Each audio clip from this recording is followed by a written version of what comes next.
नमस्कार, मी सहाय्यक कृषी अधिकारी संदीप सरनाईक. तर आज आपण व्याड येथील प्रगतशील शेतकरी जगन्नाथ बोरकर यांच्या शेतबांधावरील प्रयोगशाळेला भेट देण्यासाठी आलेलो आहोत. तर यांचे हे जे 7-8 वर्षापासून सेंद्रिय शेती करतात आणि मागील 2 वर्षापासून आपण डॉक्टर पंजाबराव देशमुख नैसर्गिक शेती मिशन मधून यांनी एक गट स्थापन केलेला आहे. तर त्या गटामधील 50 शेतकरी हे पूर्णपणे आता सध्या सेंद्रिय शेती करत आहेत. तर ही सेंद्रिय शेती जे करतात तर यांना ही सेंद्रिय शेतीची कल्पना कुठून सुचली आणि हे आतापर्यंत जे सेंद्रिय शेतीचा यांचा प्रवास आहे, यांचा जो अनुभव आहे, हा अनुभव आपण आज यांच्याकडून जाणून घेणार आहोत. तर काका, मला थोडक्यात तुमचा एक परिचय द्या आणि तुमचा अनुभव सांगा नंतर. सर नमस्कार. मी जगन्नाथ पंढरी बोरकर, मुक्काम पोस्ट व्याड, तालुका रिसोड, जिल्हा वाशिम. सर, मी माझं शिक्षण 12वी पर्यंत झालं आणि नंतर पुढे मला जराशी शेतीची आवड असल्यामुळं मी शेतीकडे वळलो.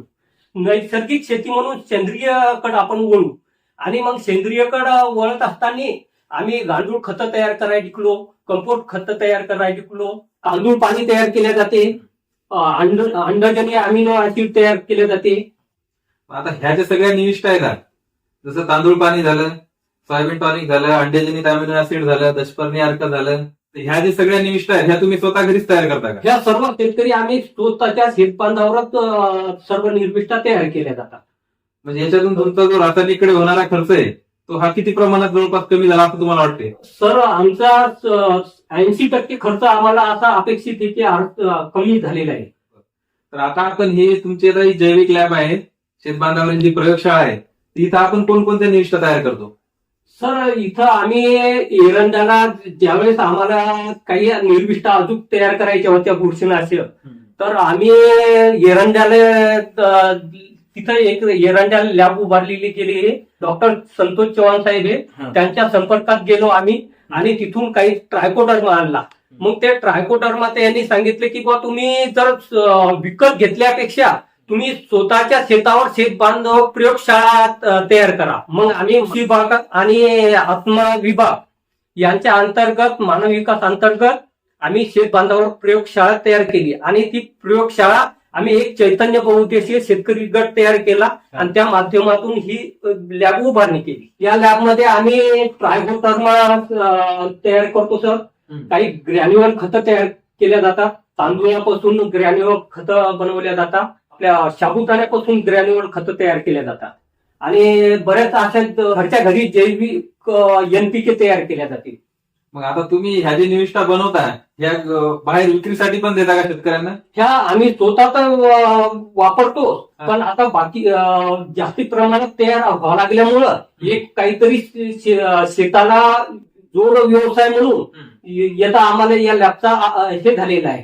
तर जवळपासचे शेतकरी येऊन आपल्या निर्विष्ठा घेऊन जातात आणि त्यांचा पण सुद्धा सर खर्च जे जास्ती खर्च व्हायचा केमिकल वरचा, तर त्याचा खर्च कमी व्हायला लागला आणि उत्पन्न जास्त मिळायला लागलं आणि रासायनिक वापरण्याचं प्रमाण पण कमी. रासायनिक वापरण्याचं प्रमाण कमी आहे.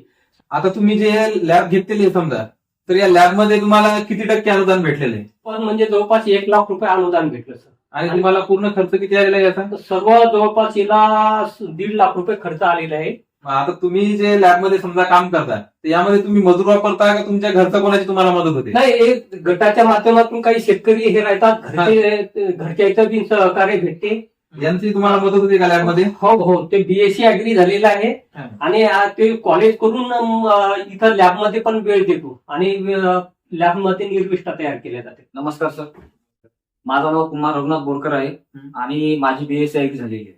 आपल्याला शेतावर स्वतःच्या शेतकऱ्यांना माहिती कशी दिल्या जाईल व त्यांना कमी खर्चात जास्त उत्पन्न कसं आपण वाढवून दिलं जाईल याचंच माझ्याकडे एक ध्येय होतं आणि या स्वरूपात आम्ही 2020 मध्ये ट्रायकोडर्माची लॅब शेतामध्ये उभारली, जेणेकरून शेतकऱ्यांना कमी खर्चात जास्त उत्पन्न होईल आणि नैसर्गिक जे निविष्ठा आहेत ह्या त्यांना वापरण्यात येतील.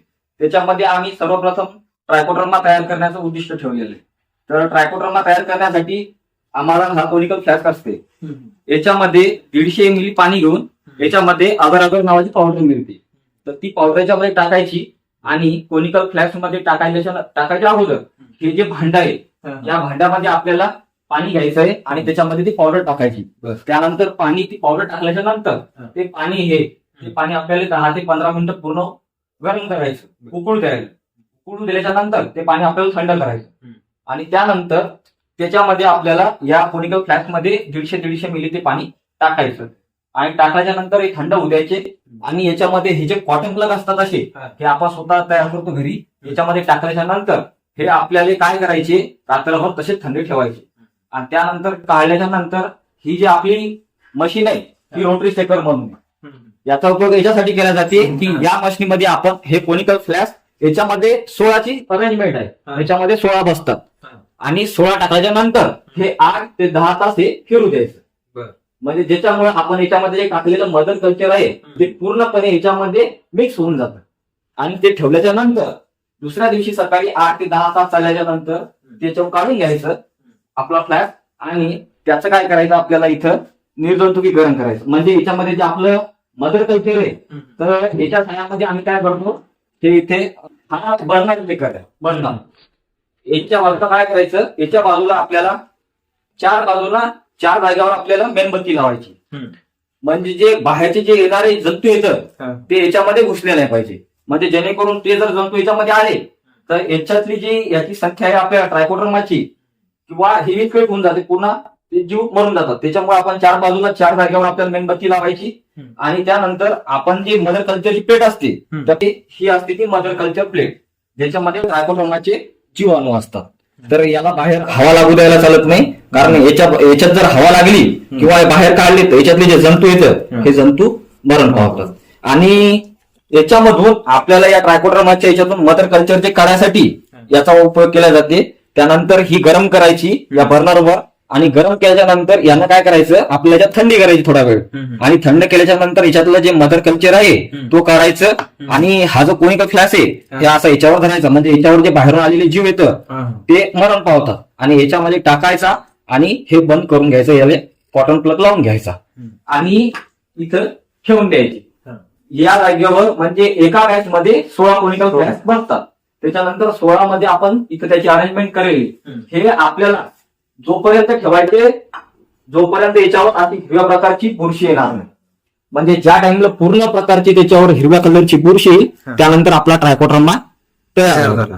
त्यानंतर कमीत कमी 10 ते 12 दिवस ठेवल्याच्या नंतर याच्यावर जेव्हा ग्रोथ येते त्याच्यानंतर आपण याची समोरची प्रक्रिया याच्यामध्ये आपण फॉर्म्युलेशन मिळते तर फॉर्म्युलेशन टाकून आणि त्याचा मिक्सर मध्ये काढून घ्यायचं.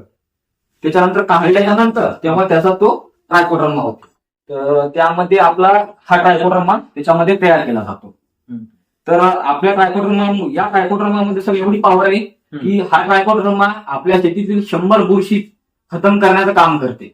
म्हणजे एक बुरशी 100 बुरशाले खाण्याचं काम करते ज्याच्यामुळं. आणि हा काय जास्त महाग नाही. आता हे जे बुरशी आपण ट्रायकोडर्मा तयार केला हा फक्त आपण लिक्विड फॉर्म मध्येच तयार करतो काय ते? हा सर, आपण आतापर्यंत लिक्विड फॉर्म मध्येच केलेलं आहे. आपण ट्रायकोडर्मा, त्या निमकरण तेल, त्यानंतर आपलं ह्युमिक ऍसिड आणि सिलिकॉन पावडर याचा 4 वस्तूचा आपण त्याच्यामध्ये उपयोग करतो. याच्यामुळे शेतकऱ्याला हळदीसाठी, सोयाबीनसाठी, तुरीसाठी, हरभऱ्यासाठी आपण याचा वापर करतो. ज्याच्यामुळे शेतकऱ्याचं आणि ही किट ही काय जास्त महाग नाहीये. शेतकऱ्याला कमी खर्चात जास्त उत्पन्न करून देणारी ही किट आहे. तर आतापर्यंत आम्ही वाशिम जिल्ह्यातील 500 ते 600 शेतकरी हे आम्ही नैसर्गिक शेतीकडे वळलेले आहेत. कारण जे आपल्याला दरवर्षी सोयाबीन मध्ये जो आपल्याला जो खर्च येतो, समजा एकरी 15 ते 16 हजार रुपये खर्च यायचा, तिथं आम्हाला 7 ते 8 हजार रुपये खर्च कमी यायला, कारण आम्ही या निविष्ठा त्याच्यामध्ये उपयोगी आणले. आता हे जे निविष्ठा दाखवले तुम्ही, समजा 1 लिटर ट्रायकोडर्मा, 1 लिटर करण राहील, आता 1-1 किलो जे आपलं तुम्ही हे दाखवलं, समजा तर हे किती क्षेत्रासाठी पुरते? म्हणजे शेतकऱ्याची जशी मागणी असेल त्या प्रकारे आपण त्या किट त्यांना तयार करून देत असतो. म्हणजे एकंदरीत तुम्ही शेतकऱ्यांचा रासायनिकमुळे जो होणारा खर्च आहे तो खर्च कमी केला. आता तुमच्याकडे सध्या किती 500 शेतकरी जोडलेले आहेत? 500 शेतकरी. तुमच्या गटातील 50 अशा 550 शेतकरी येतं की ज्यांनी आतापर्यंत आपल्याकडून स्वतः औषध मिळलेलं आहे, त्यांना रिझल्ट पण आलेले येतं, जेणेकरून आपल्याला जे कमी खर्चात जास्त उत्पन्न होईल आणि केमिकल याचं प्रमाण आपल्या शेतात कमी व्हायला, खर्च कमी व्हायला आपला, असं त्यांचं म्हणणं आहे. म्हणजे एक वेळ शेतकरी आला की तो परत सगळ्या आपल्या जे नैसर्गिक निविष्ठा आहेत त्याच वापरण्यास सुरुवात करतो. तर अशा प्रकारे आपण जे आपले सेंद्रिय शेती करणारे शेतकरी आहेत त्यांचा आपण अनुभव ऐकला.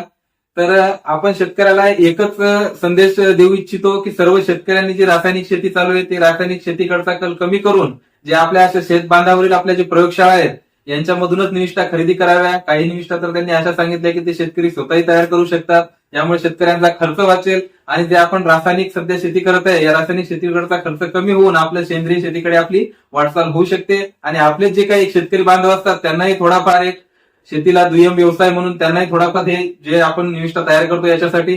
तर शेतकऱ्यांना आम्ही एकच संदेश देऊ इच्छितो की सर्व शेतकऱ्यांनी रासायनिक शेतीकडे न जाता आपली नैसर्गिक शेती करण्यासाठी वाटचाल करावी. तर काका तुम्ही आम्हाला तुमचे अनुभव सांगितले त्याबद्दल धन्यवाद.